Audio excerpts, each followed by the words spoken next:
তো আজকে বন্ধু বিকালবেলা আমাদের বাড়িতে এসে বলে চল একটু বিকালে বাজারে ঘুরতে আসি। তো আমি আর বাড়িতে দেরি না করে তাড়াতাড়ি বন্ধুর কথা শুনে সাইকেল নিয়ে বেরিয়ে পড়লাম বিকালে একটু বাজার ঘোরার উদ্দেশ্যে। তো ভিডিওটা সম্পূর্ণ দেখো, আমি আর আমার বন্ধু মিলে। তো এখন রাস্তার ভিউটা তোমাদের সাথে শেয়ার করলাম।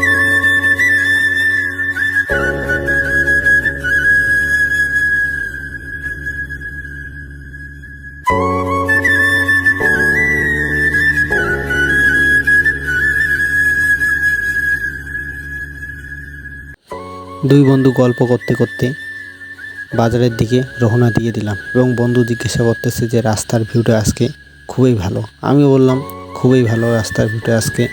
তার মধ্যে বৃষ্টি পড়ছিল, তার জন্যে একটু আজকে রাস্তাটা একটু খুবই ভালো লাগছে এবং দেখা যাচ্ছে গাছগুলো নতুন।